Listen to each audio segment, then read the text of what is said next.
Hello दोस्तों, welcome back to my YouTube channel. आज का हमारा टॉपिक है वेपर प्रेशर। वेपर प्रेशर क्या होता है? Pressure exerted by vapour over liquid surface. Liquid surface के ऊपर वेपर जो भी प्रेशर लगाता है उसे हम बोलते हैं वेपर प्रेशर। एक डायग्राम से देखते हैं।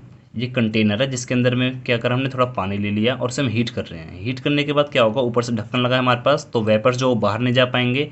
तो वो वेपर क्या करेंगे, इस लिक्विड सरफेस के ऊपर प्रेशर लगाएंगे। हमने इसे हीट किया, यहाँ पर वेपर्स बन गए बहुत सारे। अभी वेपर्स क्या करेंगे, इस लिक्विड के सरफेस के ऊपर प्रेशर लगाना शुरू कर देंगे। तो उसे हम बोलते हैं vapour pressure. Pressure exerted by vapour over liquid surface. अब देखो, हीट करने के कुछ समय बाद एक ऐसा स्टेज आएगा, ऐसा टाइम आएगा जब हमारे पास रेट ऑफ इवेपोरेशन बराबर रेट ऑफ कंडेंसेशन हो जाएगा। जैसे हम घर में पतीले में पानी गर्म करते हैं तो क्या होता है, पानी गर्म करने के बाद धीरे धीरे उसमें से वेपर्स बनते हैं और पतीले के ऊपर जो ढक्कन होता है वो नीचे से पूरा गीला हो जाता है। लेकिन अब हम अभी भी और हीट कर रहे हैं, और हीट करने से मतलब क्या है, और वेपर्स बन रहे हैं। अब उन वेपर को उस ढक्कन के सरफेस पे चिपकने के लिए जगह चाहिए, लेकिन ढक्कन तो पहले से ही गीला हो चुका है। तो जितनी स्पीड से वेपर बनेंगे उतनी स्पीड से जो ऊपर के ड्रॉप है, जो ढक्कन में पहले ही जम चुके हैं, वो नीचे गिर आना शुरू हो जाएंगे। तो एट इक्विलिब्रियम क्या होता है, रेट ऑफ इवेपोरेशन बराबर रेट ऑफ कंडेंसेशन होता है। अब देखते हैं वेपर प्रेशर से रिलेटेड इंपॉर्टेंट लॉ, जिसे हम कहते हैं हेनरीज लॉ। क्या कहता है Henry's law? Amount of gas dissolve in liquid is directly proportional to applied pressure. जैसा कि आपने देखा होगा, जितने भी हमारे पास पेप्सी की बोतल होती है, अगर हम उसे ढक्कन को ओपन करते हैं तो ओपन करते ही उसमें से सारी गैस धीरे धीरे रिलीज होना शुरू हो जाती है।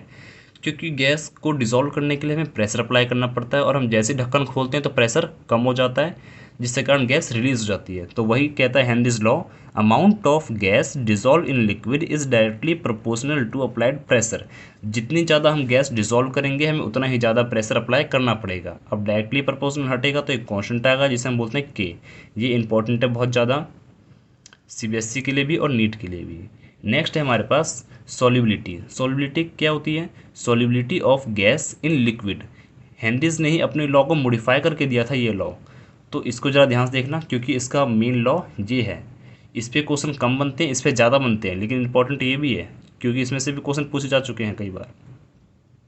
अब है solubility of gas in liquid is directly proportional to applied pressure. जितनी ज़्यादा सॉल्युबिलिटी करेंगे हम गैस की, उतना ज़्यादा हमें प्रेशर अप्लाई करना पड़ेगा। तो सॉल्युबिलिटी को क्या कहते हैं हम? मोल फ्रैक्शन कहते हैं। तो mole fraction directly proportional to pressure. Directly proportional हटेगा तो एक कांस्टेंट आएगा जिसे हम बोलते हैं के। अब ये के को हमने इधर कर दिया और ये 1/k हो गया हमारे पास के एच, जिसे हम बोलते हैं हेनरीज कांस्टेंट। अब हम देखते हैं factor on which Henrys constant depends. किन चीज़ों पे हेनरीज कांस्टेंट डिपेंड करता है? तो जो हेनरीज कांस्टेंट है के एच, वो इन्वर्सली प्रोपोर्शनल होता है मोल फ्रैक्शन के, और के एच इन्वर्सली प्रोपोर्शनल होता है सॉल्युबिलिटी के। लेकिन जो के एच है वो डायरेक्टली प्रोपोर्शनल होता है किसके? टेम्परेचर के। अब जो वेपर प्रेशर है वो डायरेक्टली प्रोपोर्शनल होता है किसके? टेम्परेचर के। मतलब हम जितना ज़्यादा टेम्परेचर देंगे, जितनी ज़्यादा हीट करेंगे, उतनी ज़्यादा हमारे पास लिक्विड के वेपर्स बनेंगे। तो vapour pressure directly proportional to temperature, and vapour pressure inversely proportional to intermolecular force of attraction. Molecule के बीच में जितना ज़्यादा फोर्स ऑफ अट्रैक्शन होगा, वेपर प्रेशर उतना ही कम बनेंगे। एक एग्जांपल लेते हैं। मान लो वाटर है हमारे पास और मिल्क है, हम दोनों को एक साथ गर्म कर रहे हैं, सेम टेम्परेचर पे, सेम फ्लेम पे। हीट करने के बाद क्या होगा, हम देखेंगे लिक्विड जो वाटर है हमारे पास उसमें से वेपर्स पहले निकल जाएंगे, और जो हमारे पास मिल्क है उसमें से वेपर नहीं निकल पाएंगे जल्दी, वाटर के बाद ही निकलेंगे। क्योंकि जो मिल्क है हमारे पास उसमें फोर्स ऑफ अट्रैक्शन ज़्यादा होता है, मॉलिक्यूल ज़्यादा क्लोजली पैक्ड होते हैं, जिसके कारण इंटरमोलिकुलर फोर्स ज़्यादा होने के कारण जो मिल्क है उसमें वेपर प्रेशर कम बनेंगे। ओके। अब हम बात करते हैं कि भाई हेनरीज लॉ की एप्लीकेशन क्या है। तो हेनरीज लॉ की कुछ एप्लीकेशंस है। फर्स्ट है हमारे पास कार्बोनेटेड बिवरेजेस। फर्स्ट है हमारे पास application of Henry's law, carbonated beverages.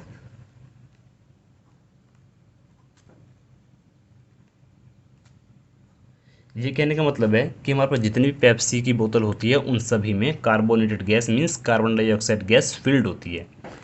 Second है, जितने भी डीप डाइवर्स होते हैं उनके जो सिलेंडर टैंक ले जाते हैं ऑक्सीजन गैस कह के, उसमें भी हमारे पास बहुत सारी गैस डिजॉल्व होती है।